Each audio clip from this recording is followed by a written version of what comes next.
ਇਹ ਕੱਟੇ ਗਿਆ ਸੀ ਕੱਟਿਆ ਗਿਆ ਸੀ ਜਿਸੇ ਸਿੱਧਾ ਦਾ ਸਿੱਧਾ ਕੱਟਿਆ ਗਿਆ ਸੀ ਨਾ ਜੁੜ ਸਕਦਾ ਜੀ। ਲੱਗ ਜਾਣੇ ਹੈ ਪੰਜਾ ਕੁਲਫੀਆਂ ਵਾਲੇ ਕੰਮ ਨਾਲ ਠੀਕ ਸਹੀ ਹੋ ਜਾਂਦਾ ਕੰਮ। ਅੱਲਾ ਦਾ ਸ਼ੁਕਰ ਬੜੀ ਗੱਲ ਹੈ ਯਾਰ, ਇਹੋ ਜੀ ਹਾਲਤ ਦੇ ਵਿੱਚ ਇਹ ਦੇ ਦੋ ਇੱਕ ਮਿੰਟ। ਫਿਰ ਵੀ ਰੱਬ ਦਾ ਸ਼ੁਕਰ ਕਰਨ ਦੇ ਨੇ। ਬੜੀ ਗੱਲ ਹੈ। ਕਿੰਨੀਆਂ ਫਿਰ ਵੀ ਰੱਬ ਦਾ ਸ਼ੁਕਰ ਕਰਨ ਦੇ ਨੇ ਇਹੋ ਜੀ ਹਾਲਤ ਵਿੱਚ ਹੈ। ਬਸ ਇੱਕ ਚਾਹੀਏ ਦੋ ਹੋਰ ਜੋ ਖਾਣੀ ਭਾਈ ਫਿਲਹਾਲ ਤੁਸੀਂ ਨਹੀਂ ਮੈਂ ਨਹੀਂ ਖਾਣੀ, ਤੁਸੀਂ ਖਾਓ, ਤੁਸੀਂ ਲਓ। ਇੱਕ ਹੋਰ ਦੇ ਦਿਓ।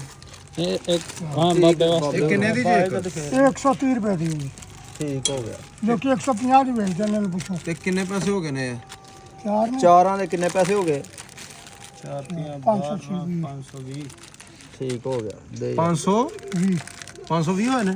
ਜੇ ਤੁਹਾਨੂੰ ਵੱਧ ਦੇ ਦਈਏ ਥੋੜੇ ਜਿਹੇ ਤੇ ਫਿਰ ਚੱਲੇਗਾ ਨਾ? ਤੁਹਾਡੀ ਮਰਜ਼ੀ। ਅੱਛਾ ਇਹ ਲਓ,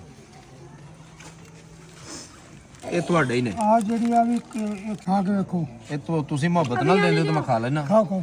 ਨਹੀਂ ਕੀਤੀ ਮਜ਼ਦੂਰੀ ਆ, ਉਹ ਪੈਸੇ ਸਿੱਲੇ ਹੋ ਜਾਣੇ ਜੇਬ ਚ ਪਾਓ। ਬੜੀ ਗੱਲ ਹੈ। ਕੀਤੀ ਮਜ਼ਦੂਰੀ ਆ ਸ਼ੁਰੂ ਤੋਂ ਤੁਰ ਕੇ। ਅੱਛਾ ਜੀ, ਆਹ, ਮੰਗਣ ਦਾ ਹੱਥ ਨਹੀਂ ਰੱਖਿਆ। ਬੜੀ ਗੱਲ ਹੈ ਜੀ, ਬੜੀ ਚੰਗਾ ਕੀਤਾ। ਬੜੀ ਗੱਲ ਹੈ। ਇਹ ਸ਼ੁਕਰ ਆ ਜ਼ਾਤ ਮੌਲਾ ਦੀ ਜ਼ਾਤ ਬਕ ਦਾ ਜਿਹੜਾ ਦਿੰਦਾ।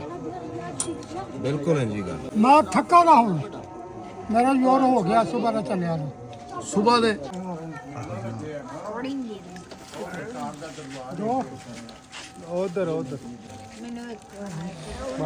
ਬਾਬਾ ਜੀ ਤੁਹਾਡੀ ਹਿੰਮਤ ਨੂੰ ਵੇਖ ਕੇ ਨਾ ਮੈਨੂੰ ਇੱਕ ਸ਼ੇਰ ਯਾਦ ਆ ਗਿਆ।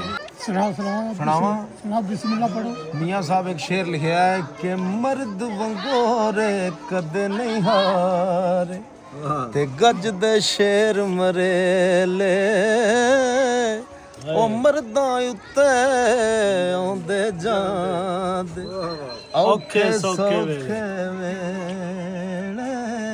ਲੰਘ ਜਾਂਦੇ ਵਾਹ ਵਾਹ। ਦਿਲ ਉਹ ਹੀ ਆ, ਪੱਲੇ ਕੋਲੋਂ ਹਿੰਮਤ ਨਹੀਂ ਹੋ ਰਹੀ। ਹਾਏ